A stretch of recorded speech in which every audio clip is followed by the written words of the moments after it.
Hello नमस्कार साथियों, welcome to royal study. दोस्तों, आरपीएफ कांस्टेबल 2024 के स्पेशल एग्जाम का हम लगातार वीडियोस आपके लिए लेकर आ रहे हैं। और आज हमारा ये जो पीवाईक्यू सेट है ये 8 रहेगा। इससे पहले हम पीवाईक्यू सेट 7 तक आपको कवर करवा चुके हैं। तो इसकी हमने आपके लिए प्लेलिस्ट बना दी है। अब तक जो 7 वीडियोस आपको दिए पीवाईक्यू के, उन सातों की एक ही प्लेलिस्ट हमने बना दी है, तो आप जरूर से जाकर चेकआउट कर लीजिएगा। और गाइज, आज हम जो डिस्कस करेंगे पेपर, ये 19 जनवरी 2019 का 3rd शिफ्ट में जो पेपर आया था आपका, सेम टू सेम पेपर आपका रहेगा। और इस वीडियो में हम 50 क्वेश्चंस कवर करेंगे। 50 में से आप कितना अटेम्प्ट कर पाते हैं, आप कमेंट में कमेंट करके जरूर से बताइएगा। साथ साथ अटेम्प्ट करते जाइएगा ताकि आपको भी आइडिया लगता चले और आपको भी पता चलता चले। क्लियर है? तो आप सभी से रिक्वेस्ट है कि पहले तो वीडियो को लाइक और चैनल को सब्सक्राइब नहीं किया कर दीजिएगा। अब हम स्टार्ट करते हैं शानदार वीडियो सीरीज को हमारे पहले प्रश्न से। पहला प्रश्न आप सभी की स्क्रीन पर आपको दिखाई दे रहा है। क्वेश्चन नंबर फर्स्ट है हमारा, सोडियम धातु को केरोसिन में क्यों संरक्षित किया जाता है। अब एक क्वेश्चन तो यहां से ये बनता है कि सोडियम जो धातु है इसको किस में रखा जाता है, तो केरोसिन यानी कि मिट्टी के तेल में रखा जाता है। अब ये क्वेश्चन यहाँ पर ये बना है कि ये इसको केरोसिन में क्यों संरक्षित किया जाता है। ऐसा इसलिए किया जाता है क्योंकि यहाँ पर ये जो है ऑक्सीजन और जल के साथ में अभिक्रिया करती है, तेजी से अभिक्रिया करती है। तो उसी से बचाने के लिए इसको जो है मिट्टी के तेल यानी केरोसिन में संरक्षित रखा जाता है। तो आपका सही जवाब हो जाएगा ऑक्सीजन और जल के साथ उसकी तीव्र अभिक्रिया से बचाने के लिए इसको जो है मिट्टी के तेल यानी कि केरोसिन में सुरक्षित रखा जाता है सोडियम धातु को। क्लियर है? तो ये याद रखिएगा, सोडियम जो है ये सबसे अधिक क्रियाशील तत्व है। याद रखिएगा, सर्वाधिक या अत्यधिक आप यहाँ पर वर्ड यूज कर सकते हैं। सोडियम जो धातु है या अत्यधिक क्रियाशील तत्व है। ये जो है हवा और पानी के साथ में तीव्र गति से अभिक्रिया करता है। सोडियम ऑक्सीजन से अभिक्रिया कर सोडियम परऑक्साइड बना लेता है ये। इसके अलावा जल से अभिक्रिया कर ये सोडियम हाइड्रोक्साइड बना सकता है। क्लियर है? और ये एक ऊष्माक्षेपीय अभिक्रिया होती है। इसमें ऊष्मा बाहर निकलती है और केरोसिन एक कार्बनिक तेल होता है जिसमें सोडियम को रखने पर जो होता है सोडियम उसके तत्वों पर के साथ में जो है अभिक्रिया नहीं करता है। तो इस तरीके से यहाँ पर ये केरोसिन जो है इसमें रखा जाता है सोडियम धातु को। आइए नेक्स्ट बात करते हैं। अगला क्वेश्चन है, फ्रंटियर गांधी के नाम से किसे जाना जाता है। मोस्ट इंपोर्टेंट क्वेश्चन है और कई सारे एग्जाम में मल्टीपल टाइम के क्वेश्चन बना है। फ्रंटियर गांधी के नाम से अब्दुल गफ्फर खान को जाना जाता है। ध्यान रखिएगा, अब्दुल गफ्फर खान फ्रंटियर गांधी के नाम से मशहूर है ये। क्लियर है? इसके अलावा और भी एक और नाम है इनका, इनको जो है बच्चा खां भी कहा जाता है और बादशाह खां के नाम से भी इनको जाना जाता है। तो 2 और नाम आप याद रख लीजिएगा इनके बारे में। महात्मा गांधी के एक दोस्त ने उन्हें फ्रंटियर गांधी का नाम दिया था। क्लियर है? तो याद रखिएगा। और इनका जो जन्म हुआ था खान अब्दुल गफ्फर का, इनका जन्म हुआ था 6 फरवरी को, 6 फरवरी 1890 को। क्लियर है? और इसके अलावा इन्होंने टोटल 98 ईयर्स का जीवन जिया, जिसमें करीबन इन्होंने 35 वर्ष जो है ये जेल में गुजारे हैं। तो याद रखिएगा 35 साल इनके जेल में गुजरे हैं, इतना आप याद रखिएगा। इसके अलावा यहाँ पर इनके से रिलेटेड और कई भी क्वेश्चंस बनते हैं, वो हम आगे आने वाले और भी क्वेश्चंस जो होंगे उसमें कवर करवा देंगे। इतनी डिटेल आप याद रखिएगा इनके बारे में। चलिए नेक्स्ट क्वेश्चन की बात करते हैं। अगला जो क्वेश्चन है कुछ इस तरीके से है आपका। देखिए क्वेश्चन यहाँ पर है, निम्न में से कौन सा वेद गीतों यानी कि गाए जा सकने वाले मंत्र की पुस्तक कहलाती है। तो कौन सा जो वेद है ये गीतों की पुस्तक कहलाती है। आपका जो करेक्ट आंसर हो जाएगा ये सामवेद हो जाएगा। सामवेद हो जाएगा, यहाँ से आपका करेक्ट आंसर है। सामवेद से क्या तात्पर्य है, तो यहाँ एक ऐसा ग्रंथ है जिसमें जो है बेसिकली मंत्र गाए जा सकते हैं। तो ऐसा ये है और संगीतमयी ये बेसिकली होता है सामवेद। सामवेद में जो संकलित मंत्र हैं इनको देवताओं की स्तुति के समय गाया जाता है। इसके अलावा और भी चीज़ें हैं यहाँ पर, जैसे कि सामवेद जो है इसमें कुल 1875 ऋचाएँ हैं और इन ऋचाओं का जो गायन है या गान है ये सोमज्ञ के समय यानी कि उद्गाता करते थे। सामवेद की भी अलग अलग जो शाखा है, कितनी शाखा है, 3 महत्वपूर्ण शाखा है सामवेद की अलग अलग। एक होती है कोथुमी, जिसका नाम याद रखिएगा, कोथुमी होती है एक कोथुमी। दूसरी है जेनिमी या जेमिनी, इसको कहा जाता है जेमिनी, इस तरह से है ये। और एक है रामा यानी कि इसको कहा जाता है राना यानी, इसको हम बोल सकते हैं। तो ये 3 अलग अलग शाखा है सामवेद की भी। तो अब तीनों को एक बार देख लीजिएगा, अगर बने क्वेश्चन तो आसानी से बता दीजिएगा। अगला क्वेश्चन है, निम्नलिखित में से किसे आंध्र प्रदेश की राजधानी घोषित किया गया? तो ये अमरावती आपका करेक्ट आंसर हो जाएगा। अमरावती, जो कि ऑप्शन में आपको दिखाई दे रहा है, बिल्कुल करेक्ट आंसर हो जाएगा। 17 तारीख की बात है दिसंबर की 2019 की। इस दिन जो है यहाँ पर इसकी घोषणा की गई थी मुख्यमंत्री ने। दक्षिण अफ्रीका मॉडल पर इस राज्य की 3 विकेंद्रीकृत राजधानियां होंगी, इस तरीके से यहाँ पर घोषणा की गई। आंध्र प्रदेश की जो नई राजधानी के रूप में यहाँ पर जो प्रस्तावित शहर था, इसका नाम अमरावती रखा गया। क्लियर है। इसका जो निर्माण है करीबन 2015 से चल रहा था और इसकी जो घोषणा है ये निर्माणाधीन अमरावती विधायी एक तरह से राजधानी आप बोल सकते हैं। और इसके यहाँ पर तटवर्ती है विशाखापट्टनम, जिसको कार्यकारी राजधानी के रूप में, और कार्नूल जो है इसको न्यायिक राजधानी के रूप में स्थापित यहाँ पर किया गया। तो 3 अलग अलग राजधानी यहाँ की रखी गई। अगला क्वेश्चन है, बोस आइंस्टाइन द्राउ संगठन को देश की गैस को सामान्यतः वायु को अति निम्न परम ताप पर लगभग 1000 घनत्व तक ठंडा करके बनाया जाता है। तो ये अति निम्न घनत्व रहेगा आपका, यहाँ से अति निम्न जो घनत्व है बिल्कुल करेक्ट आंसर हो जाएगा। अगला क्वेश्चन है नीति आयोग से रिलेटेड। नीति आयोग है, तो ये क्या है नीति आयोग? नीति आयोग एक असंवैधानिक निकाय है। ये एक असंवैधानिक निकाय है, तो फर्स्ट ऑप्शन करेक्ट आंसर हो जाएगा।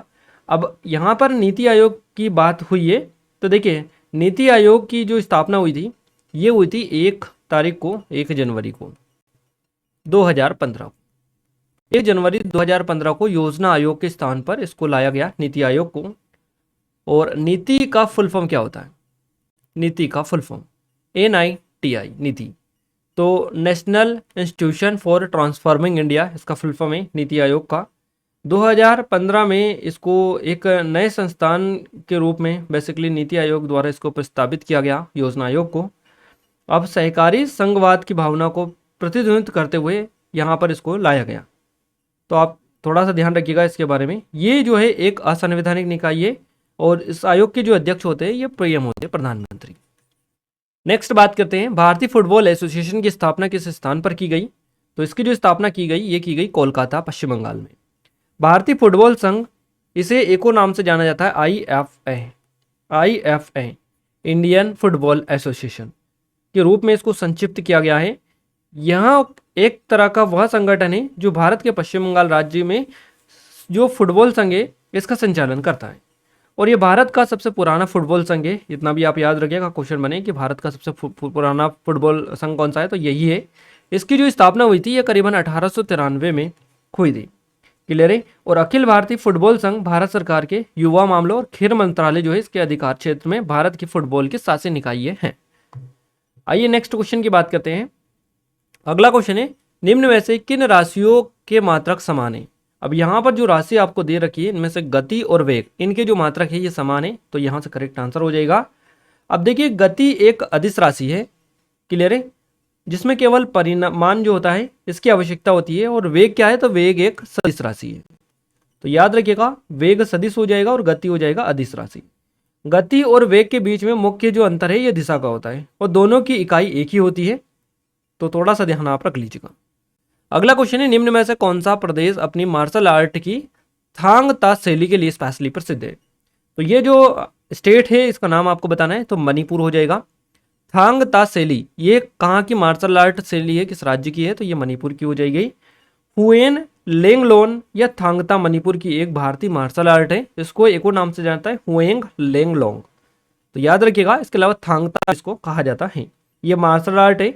और यहाँ पर गाइस मेतेई जो समुदाय है, मेतेई समुदाय, अब यहाँ पर आपको पता होगा मणिपुर में अभी कुछ टाइम पहले यहाँ पर कुछ चीज़ें हुई थी, अभी तक मणिपुर जो है जल रहा है, यहाँ पर जो है अभी तक सारी चीज़ें जो है थम नहीं रही है। तो ये तो आई थिंक आप सभी को पता ही है, मणिपुर में अभी हिंसा हुई थी उसके बारे में। तो यहाँ पर 2 समुदाय जो थे उनके बीच में ये जो विवाद है ये हुआ था, तो उसमें से एक समुदाय मेतेई भी है। तो यहाँ पर बेसिकली ये जो चीज़ें हम आपको बता रहे हैं इस क्वेश्चंस को आपको याद रखने के लिए बता रहे हैं, ताकि आपको मेतेई जो समुदाय है इसके बारे में याद रहे। मेतेई भाषा में इसको बेसिकली हुएन जो है, ये जो मार्शल आर्ट है हुएन लेनलोंग, क्लियर है। तो इसका अर्थ क्या होता है? युद्ध होता है मेतेई भाषा में। और इसके अलावा लेंगलोंग है, इसको लेंगलोंग यानी कि ज्ञान कला इसको हम बोल सकते हैं हिंदी भाषा में। तो याद रखिएगा ये इसका अर्थ है युद्ध, ज्ञान और कला। अगला क्वेश्चन है हमारी स्क्रीन पर, किस प्रकार की जलवायु में वर्षा केवल सर्दियों के दौरान ही होती है? तो ये भूमध्य सागरीय जलवायु होती है, इसमें केवल वर्षा जो होती है यह सर्दियों के दौरान ही होती है। आपका करेक्ट आंसर हो जाएगा। क्लियर है। और इस प्रकार की जो जलवायु है इसमें ग्रीष्म ऋतु शुष्क रहती है और तापमान जो होता है अपेक्षाकृत अधिक और आसान जो आसमान रहता है ये बिल्कुल साफ आपको देखने को मिलता है। वही शीत ऋतु जो होती है उसमें वर्षा देखने को मिलती है।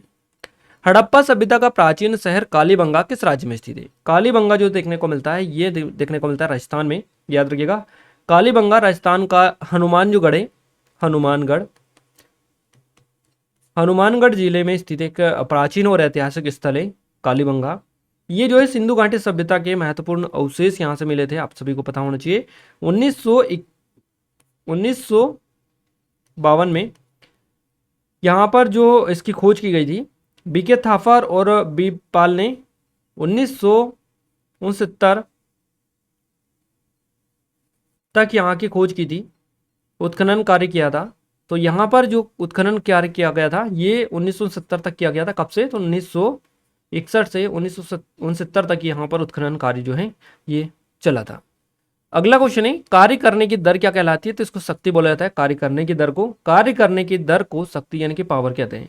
और ये किस तरह की राशि है? तो ये एक अदिश राशि है, ये कार्य करने की दर शक्ति जो है ये किया गया कार्य होता है या कार्य में लगा जो समय बेसिकली ये होता है। आइए नेक्स्ट बात करते हैं अगले क्वेश्चन की। अगला क्वेश्चन है निम्न में से कौन सा कौशल भिड़ंत प्रतिस्पर्धा मुकाबले से जुड़ा हुआ नहीं है? तो यहाँ पर जूडो, कुंफू और कलारियाप्टू। तो यहाँ से आपको जो ऑप्शंस दिखाई दे रहा है स्कीइंग, यहाँ पर ये फर्स्ट ऑप्शन है, ये जो है भिड़ंत प्रतिस्पर्धा यानी कि मुकाबले से जुड़ा हुआ नहीं है। तो फर्स्ट ऑप्शन जो है बिल्कुल करेक्ट आंसर आपका हो जाएगा। अगला क्वेश्चन है विली विली कहा आने वाले उष्णकटिबंधीय चक्रवात का स्थायी नाम है? तो ये ऑस्ट्रेलिया में आता है, विली विली इसका नाम है और ये एक तरह का उष्णकटिबंधीय चक्रवात है जो कि ऑस्ट्रेलिया में आता है। तो उष्णकटिबंधीय चक्रवात जो है ये उत्तरी अटलांटिक और पूर्वी जो प्रशांत महासागर है इसमें हरिकेन और दक्षिण पूर्व एशिया और चीन में टाइफून इसको कहा जाता है। तो याद रखिएगा पूर्वी प्रशांत महासागर इसमें हरिकेन के नाम से इसको जाना जाता है, वहीं ऑस्ट्रेलिया में विली विली कहा जाता है, दक्षिण पूर्व एशिया और चाइना में टाइफू इसको कहा जाता है। तो ये आप थोड़ा सा ध्यान रखिएगा, ये अलग अलग नामों से अलग अलग जगह पर जाना जाता है। अगला क्वेश्चन है नीदरलैंड की राजधानी कौन सी है? अब गाइज यहाँ पर एक चीज हम जब से आपको कवर करवा रहे हैं, अब तक हम 7 कवर करवा चुके हैं, ये 8वां हम कवर कर रहे हैं आपको पीवाईपी के पेपर। इसमें आपको एक चीज क्लियर हो चुकी होंगी कि जो ज़्यादातर जो क्वेश्चंस देखने को मिल रहा है कौन कौन से टॉपिक्स आ रहे हैं, जैसे कि देशों की राजधानी से क्वेश्चंस बन रहा है, आपका आर्टिकल क्वेश्चंस बन रहे हैं, संशोधन से क्वेश्चंस बन रहे हैं, आपके हिस्ट्री में और जो 1857 क्रांति है यहाँ से भी क्वेश्चंस देखने को मिल रहे हैं। इसके अलावा यहाँ पर आपको कुछ दर्रे, राष्ट्रीय उद्यान, ये नदियाँ, इनसे भी क्वेश्चंस मिल रहे हैं। क्लियर है। देश की राजधानी से क्वेश्चंस मिल रहे हैं और इसके अलावा राज्यों की राजधानी और यानी राज्यों की स्थापना, राज्यों की राजधानी, इनसे भी क्वेश्चंस आपके बन रहे हैं। तो ये आप याद रखिएगा, हम पूरा जो चीज़ें बता रहे हैं वो यहाँ से आपको हर एक चीज़ डिटेल में इसीलिए बता रहे हैं। तो ये आप देख सकते हैं जो क्वेश्चंस जहाँ जहाँ से बन रहे हैं वो चीज़ें हम आपको बता रहे हैं, है ना। आगे भी आपको बताते चलेंगे। तो इन टॉपिक पर आप अच्छे खासे कमांड रखिएगा। और गाइज अगर आप सभी का अच्छा खासा रिस्पॉन्स और सपोर्ट रहा तो हम इस पीवाईपी जो पेपर सीरीज है इसको कवर करने के बाद में आपके लिए हम टॉपिक वाइज उठाएंगे, यानी कि जैसे कि नीदरलैंड की राजधानी, यहाँ से ज़्यादातर क्वेश्चंस बन रहे हैं। अभी कल जर्मनी वाला पूछा था हमने, कल पेपर उसमें कवर करवाया उसमें। तो लगातार आपके क्वेश्चंस हर दिन हर शिफ्ट में क्वेश्चंस बन रहे हैं। तो इनका क्या करेंगे, हम एक दिन आपको एक टॉपिक कवर करवाएंगे, यानी कि देश और उनकी राजधानी, साथ साथ उनकी मुद्रा, जो भी इंपॉर्टेंट फैक्ट है उसके साथ में आपको कवर करवा देंगे। तो हर एक दिन हर एक टॉपिक को हम उठाएंगे जो ज़्यादातर आपके एग्जाम में क्वेश्चंस बने हैं उनको। तो हम ऐसे करके हर एक टॉपिक को कवर कर लेंगे तो वो सारे के सारे क्वेश्चंस आपके हर एक टॉपिक के कवर हो जाएंगे। तो अगर आपका इसी तरह से कहना है और अगर आप चाहते हैं कि हम स्टार्ट करें सीरीज़ को, तो आप कमेंट में कमेंट करके बता दीजिएगा और टॉपिक वाइज आप लिख के सेंड कर सकते हैं ताकि हम समझ जाएं। अगला क्वेश्चन है केरल का पालघाट दर्रा पालघाट को किससे जोड़ता है? तो ये कोयम्बटूर से जोड़ता है, याद रखिएगा। केरल का जो पालघाट दर्रा है ये पालघाट को कोयम्बटूर से जोड़ता है, याद रखिएगा। क्लियर है। अब यहाँ पर थोड़ी सी और चीज़ें पता होना चाहिए आपको। नीदरलैंड के तो बारे में हमने नहीं बताया है, देखिए माफ कीजिएगा, इसमें नीदरलैंड की राजधानी स्किप कर दी हमने, एम्स्टर्डम, यहाँ से आपका करेक्ट आंसर हो जाएगा एम्स्टर्डम, है ना, याद रखिएगा, यहाँ पर नीदरलैंड की राजधानी है ये। और नीदरलैंड कहाँ पर है, तो ये कौन सा इसमें आता है, पूरा विश्व का जो मैप है, वर्ल्ड मैप में ये यूरोप जो महाद्वीप है इसका प्रमुख देश माना जाता है नीदरलैंड। एम्स्टर्डम यहाँ की राजधानी है और उत्तर पूर्वी यूरोप में स्थित है ये, दक्षिण में बेल्जियम है और पूर्व में जर्मनी यहाँ पर देखने को मिलता है।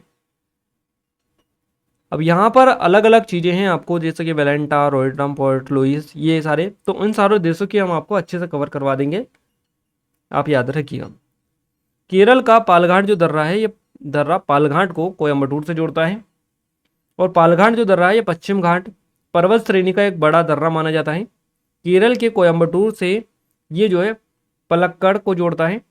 थालघाट दर्रा जो है ये किसको जोड़ता है, थालघाट जो दर्रा और पालघाट दर्रा, तो थालघाट जो दर्रा है ये मुंबई को और नासिक को आपस में जोड़ता है। इससे पहले ये क्वेश्चन बन चुका है दर्रा वाला। इसके अलावा भोरघाट दर्रा ये जो है मुंबई को पुणे से जोड़ता है, तो ये दर्रे आप जरूर से देख लीजिएगा। रोमन रिंग्स निम्नलिखित में से किस खेल से रिलेटेड हैं। रोमन रिंग्स ये इनका संबंध है जिम्नास्टिक से, जिम्नास्टिक आपका करेक्ट आंसर यहाँ से हो जाएगा। Lady Joseph Anoa'i Roman rings इनको कहा जाता है, एक अमेरिकी पेशेवर पहलवान है जिम्नास्टिक और पेशेवर ग्रिडिरोन फुटबॉल खिलाड़ी हैं। अगला क्वेश्चन है उस्ताद जाकिर हुसैन किसके लिए विख्यात है। काफी ज्यादा इंपॉर्टेंट क्वेश्चन है, सही जवाब यहाँ से हो जाएगा उस्ताद जाकिर हुसैन तबला वादक किए हैं। उस्ताद जाकिर हुसैन साहब भारत के प्रसिद्ध तबला वादक किए रहे हैं।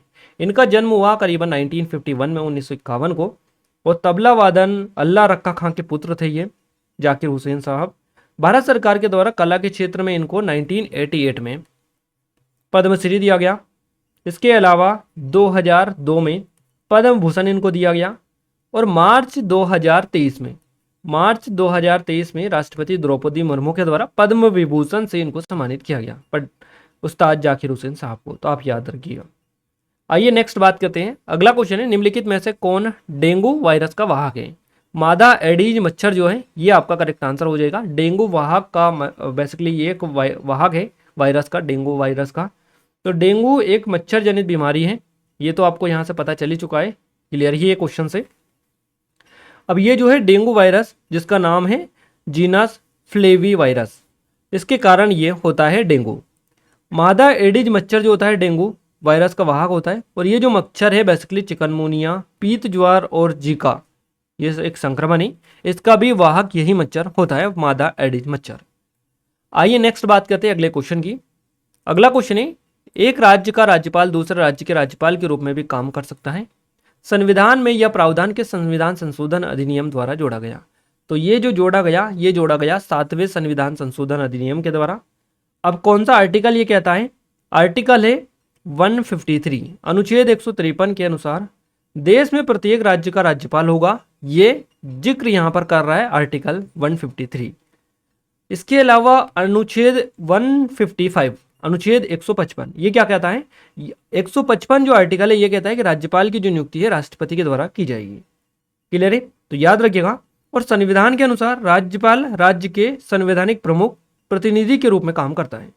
अब यहाँ पर जो 7वां संविधान संशोधन अधिनियम किया गया, ये कब किया गया था, 1956 में, 1956 में 7वें संवैधानिक संशोधन अधिनियम आया था। इसके अनुसार एक राज्य का जो राज्यपाल है ये दूसरे राज्य के राज्यपाल के रूप में भी काम कर सकता है या एक से अधिक राज्य के राज्यपाल के रूप में भी काम कर सकता है, ऐसा ये संविधान संशोधन कहता है, 7वां संवैधानिक संशोधन 1956, क्लियर है। हमने आपको आर्टिकल भी दिखा दिए, 153 आर्टिकल कहता है कि राज्य प्रत्येक राज्य में एक राज्यपाल होगा, 155 जो आर्टिकल है ये कहता है कि राज्यपाल की नियुक्ति है राष्ट्रपति के द्वारा की जाएगी। अगला क्वेश्चन है किसकी अनुशंसा पर भारत का राष्ट्रपति अनुच्छेद 370 को स्थगित कर सकता है। तो ये जो है किसकी अनुशंसा पर, करेक्ट आंसर आपका यहां पर हो जाएगा राज्य की विधानसभा। राज्य की विधानसभा की अनुशंसा पर भारत का जो राष्ट्रपति है अनुच्छेद 370 को स्थगित कर सकता है, करेक्ट आंसर आपका हो जाएगा यहां से, बिल्कुल आप याद रखिएगा।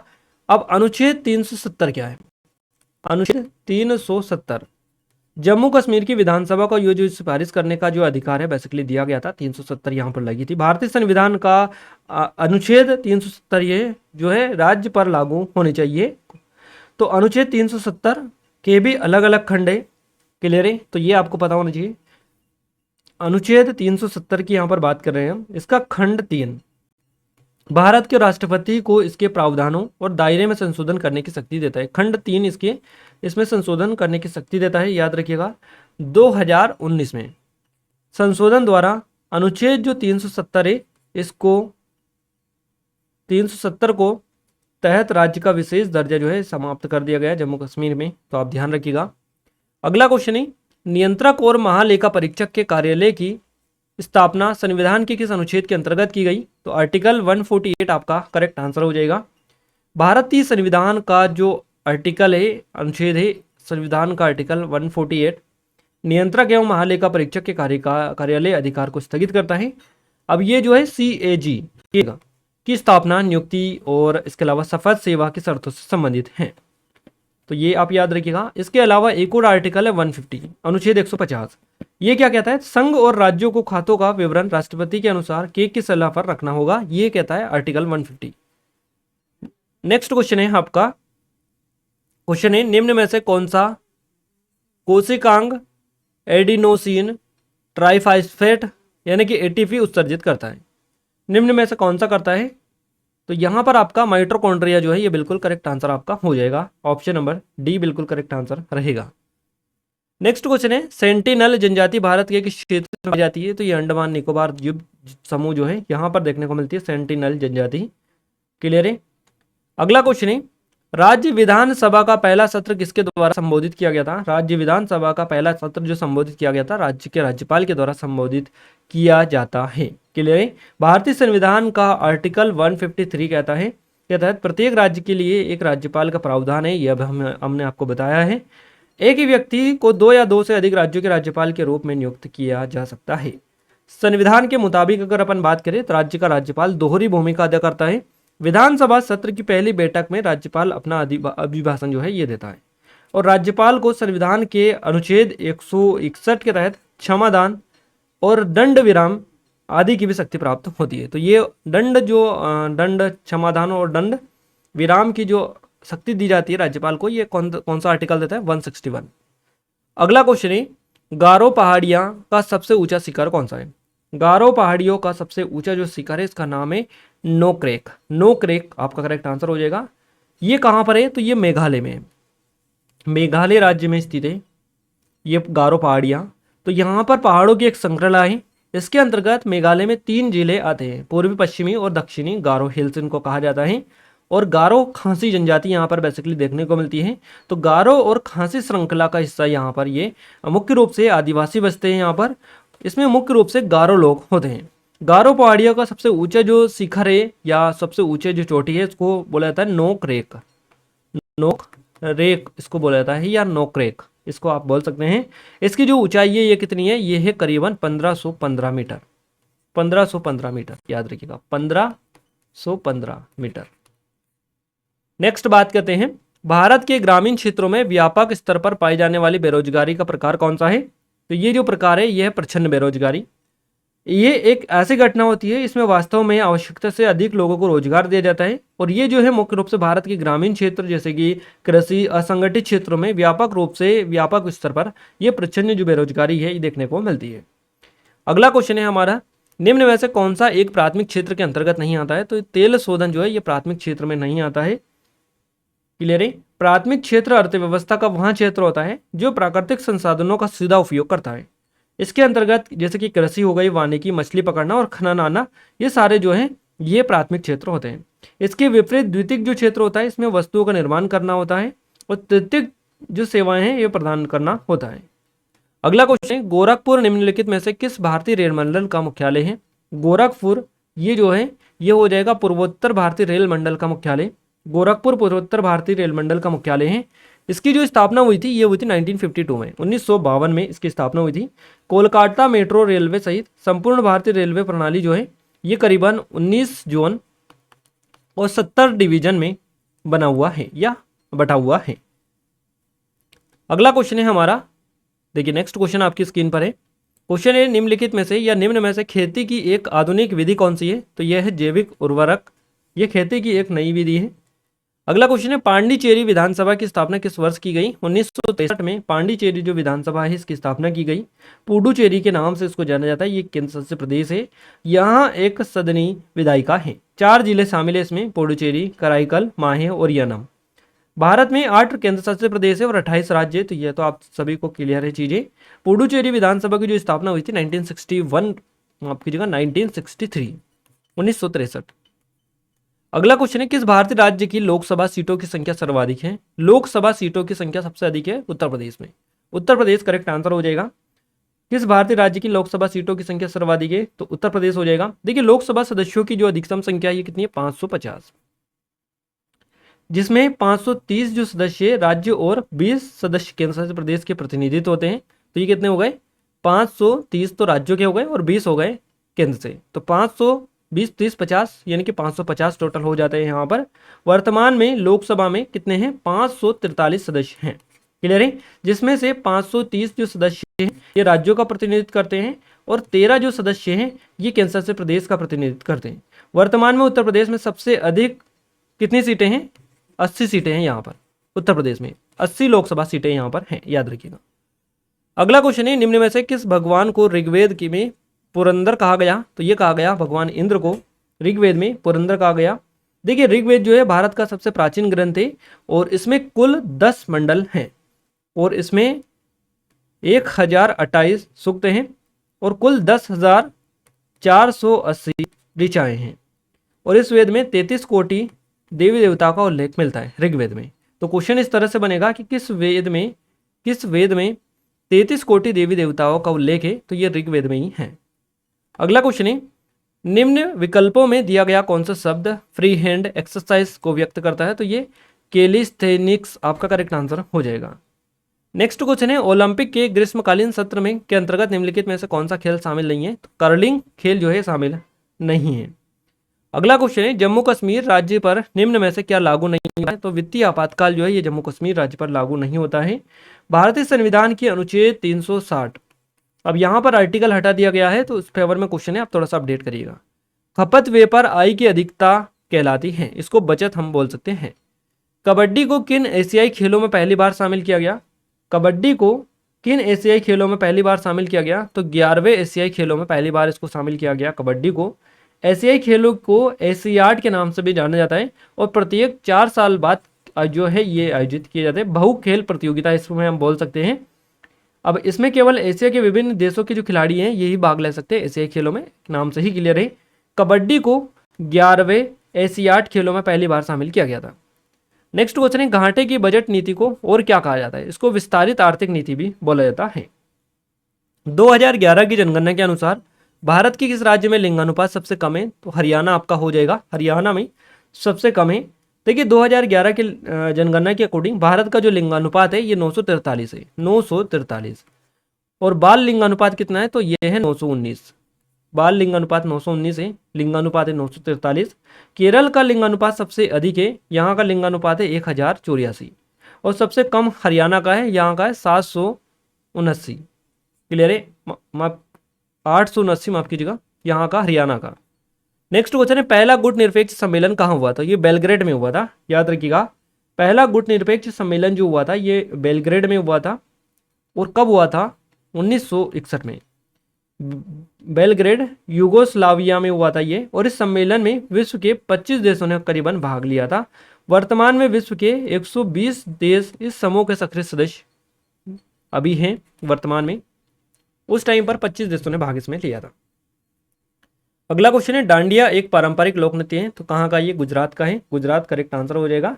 डांडिया नवरात्रि के अवसर पर बेसिकली ये किया जाता है। इसके अलावा गुजरात के और भी है, जैसे कि डांडिया रास हो गया, गरबा हो गया, टिप्पणी हो गया, जोरियोन, भवई, ये गुजरातियों के कुछ प्रमुख लोक नृत्य हैं। नेक्स्ट क्वेश्चन है साहित्य अकादमी द्वारा कितनी भाषाओं में पुरस्कार प्रदान किए जाते हैं? 24 भाषाओं में ये पुरस्कार दिए जाते हैं साहित्य अकादमी द्वारा। साहित्य अकादमी की स्थापना की गई 1954 में।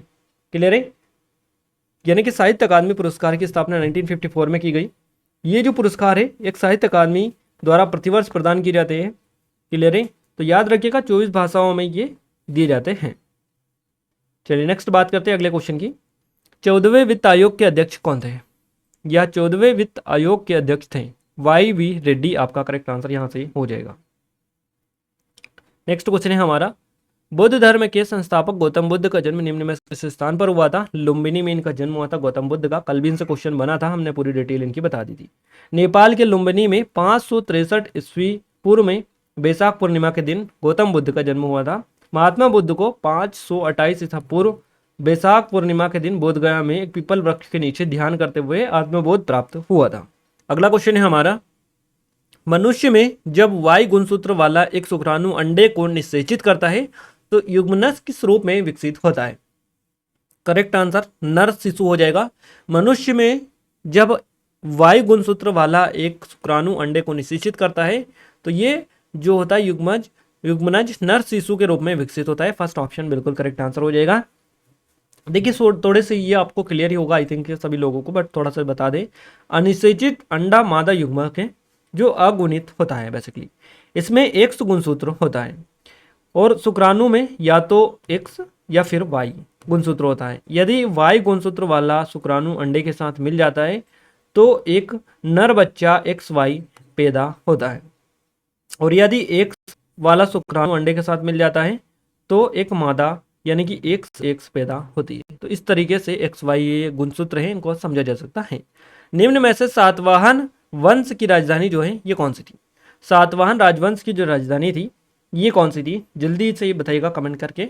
पैठन आपका करेक्ट आंसर हो जाएगा। सातवाहन वंश का शासन जो क्षेत्र था ये मुख्यतः महाराष्ट्र, आंध्र प्रदेश और कर्नाटक था। इस वंश का जो स्थापना की थी ये सीमुख ने की थी। किसने की थी? सातवाहन वंश की स्थापना सीमुख ने। ये तो आपको पता ही है। इसकी राजधानी थी महाराष्ट्र के प्रतिष्ठान ये थी यहाँ की राजधानी। इसको पैठन भी बोला जाता है, पैठन। तो यहाँ पर आप कंफ्यूज हो गए क्योंकि यहाँ पर प्रतिष्ठान का ऑप्शन न मिला आपको, पैठन दे रखा। तो पैठन भी आप साथ साथ याद रखिएगा क्योंकि यहाँ पर प्रतिष्ठान पैठन दोनों कहा जाता है। सातवाहन जो शासक है हाल एक प्रसिद्ध कवि था और इसने प्राकृत भाषा में गाथा सप्तशती की रचना की थी, और प्राकृत भाषा थी इनकी ब्राह्मी लिपि इनकी थी, सातवाहन राजवंश की। नेक्स्ट क्वेश्चन है, किसी परमाणु के बाह्यतम कोष में उपस्थित इलेक्ट्रॉन क्या कहलाते हैं? संयोजी इलेक्ट्रॉन इनको कहा जाता है। न्यूयॉर्क शहर किस नदी के मुहाने पर स्थित है? काफी ज्यादा इंपॉर्टेंट क्वेश्चन है और डीपली भी है। न्यूयॉर्क जो शहर बसा हुआ है ये बसा हुआ है हडसन नदी के किनारे। हडसन जो नदी है इसके मुहाने पर स्थित है, आपका करेक्ट आंसर हो जाएगा। गाइज न्यूयॉर्क जो शहर है ये हडसन नदी जो है इसके किनारे बसा हुआ है या इसके मुहाने पर बसा हुआ है। ये करीबन आपको थोड़ा सा ध्यान रखिएगा, संयुक्त राज्य अमेरिका के पूर्वी भाग में स्थित है। उत्तर से दक्षिण की ओर ये बहती है, और न्यूयॉर्क अमेरिका का सबसे बड़ा शहर है और सबसे बड़ा नगर है। न्यूयॉर्क अमेरिका के उत्तर पूर्व भाग में जो है स्थित है। अगला क्वेश्चन है, किसी वस्तु के आवेश वाहक होने अथवा नहीं होने का पता लगाने के लिए किस उपकरण का प्रयोग किया जाता है? तो इलेक्ट्रोस्कोप का यूज होता है। गाइज यहाँ पर हम टॉप 50 जो क्वेश्चन है ये हमने सक्सेसफुली आपको कवर करवा दिए हैं, जितने क्वेश्चन थे। अब 50 ने कितना अटेम्प्ट किया, कितने नंबर आपको आए हैं, जरूर से कमेंट में कमेंट करके बताइएगा। ये वीडियो सीरीज आपको पसंद आ रही है नहीं आ रही, जो भी है अपना रिस्पॉन्स जरूर से दीजिएगा। टॉपिक वाइज भी हम आपके लिए जल्द लेकर आएंगे। आप सभी लोगों की काफ़ी ज़्यादा डिमांड आ रही है। आप सभी लोग जो इस वीडियो को देख रहे हैं वो भी आप हमें ज़रूर से कंफर्म करवा दें एक बार कि अगर आप चाहते हैं कि ये जैसे कि न्यूयॉर्क शहर किस नदी के तट पर है, इस तरह के जो क्वेश्चन है हम आपके PYP में देख रहे हैं। क्लियर है? तो इन PYP वाले को भी हम ले लेंगे और नए जो क्वेश्चन है और भी वो भी हम ले लेंगे, सारे आपको कवर करवा देंगे। इस वीडियो को अगर आपने लाइक नहीं किया गाइस तो आप सभी से रिक्वेस्ट है कि वीडियो को लाइक करने के साथ साथ चैनल को सब्सक्राइब कर लीजिए और बेल आइकन को ऑल पर सेलेक्ट कर दीजिएगा ताकि जो भी नया वीडियो आए सबसे पहले आप सभी के पास में पहुंच पाए। क्लियर है? तो मिलते हैं हमारे नेक्स्ट स्टडी वीडियो में, तब तक के लिए जय हिंद, वंदे मातरम।